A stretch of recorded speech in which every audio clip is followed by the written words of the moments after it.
Hello, everybody. Hope everybody had a great weekend and a good Monday.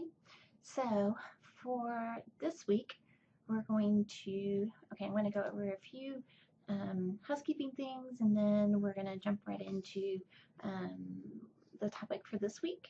So, first thing is don't forget there's a discussion post due this week. We'll go over the parameters for the discussion post as a quick review here in a minute. But all discussion posts and responses are due by 10 p.m. on Sunday.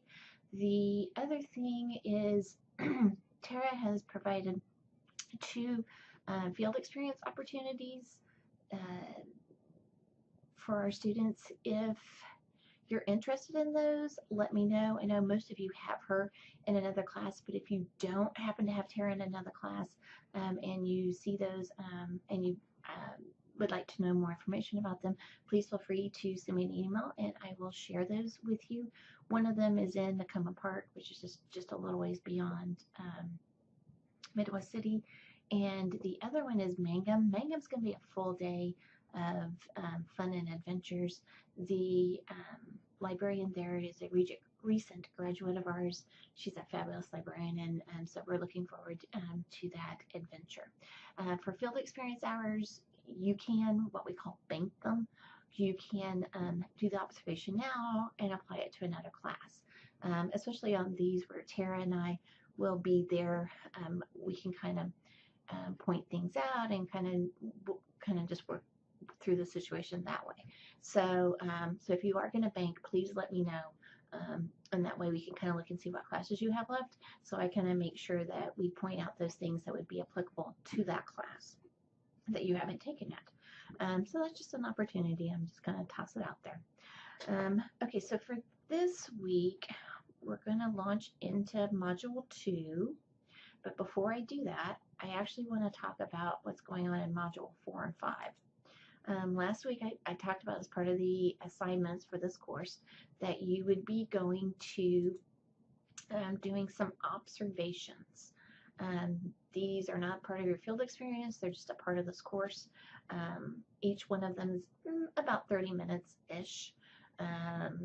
You know, there comes a point if you're staring specifically at a public library, an academic library, if nothing's happened in like 20-ish minutes, then yeah, that's kind of, you can call it good and just kind of, I'm hoping you see something during that time, but yeah, you can only stare at paint so often before you completely go crazy. So just I totally understand that. So when I say 30 minutes, you know, understand that I'll be reasonable about that 30 minutes.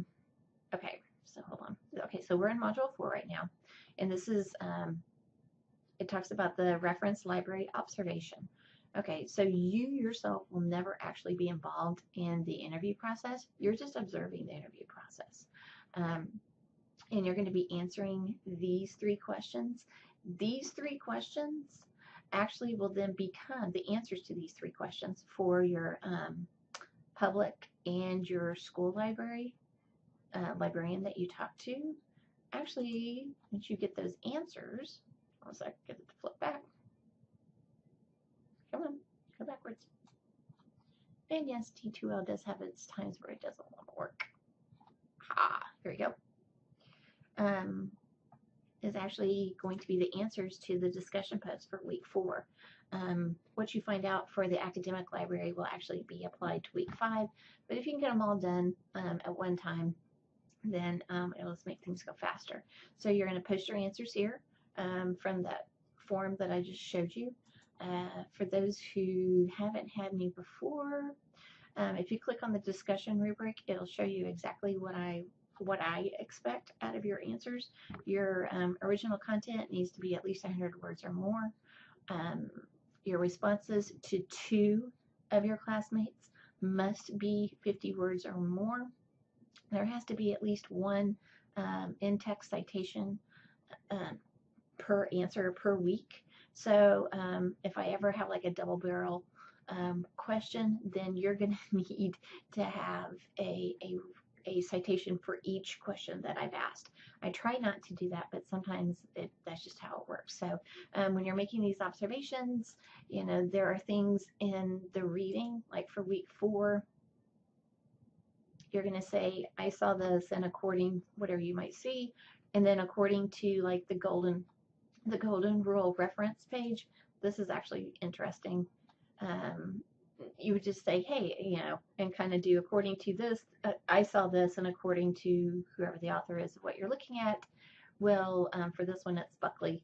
According to Buckley, that's exactly what I should see. Or I saw this, and according to Buckley, I should have seen something entirely different, and that's not what I saw. So don't forget that you need your citations when you do discussion posts. Like I said, one per entry, or one per question, sorry. So for back to this week, like I said, we're in module 2. Okay, so this week's topic is intellectual freedom, and that's kind of one of the cornerstones for school librarians.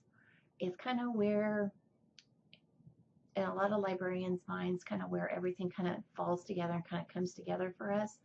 Basically, the intellectual freedom, according to American Library Association, includes a lot of things. The Library Bill of Rights falls into this. The Code of Ethics falls into this.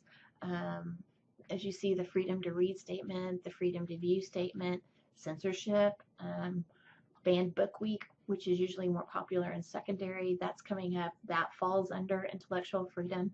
So the short answer for intellectual freedom is basically a student or a patron has the right to view or read any material that they want to. Now, obviously in school libraries, we run into a little bit of a hiccup there because you one, have limited funding, and we will teach you in collection management to basically collect books that help support the curriculum. Yes, a student should have the right to choose a book that they want to about a topic that they're interested in, but like I said, funding is a problem, plus shelf space could be a problem, physical space that you might have for those books. So there's only so many dinosaur books that you can have. So that's always going to be a problem. It's a good problem to have, but it's still a problem. But like I said, censorship falls under here. That's one of the bigger ones. Talks about the First Amendment when you click on that link.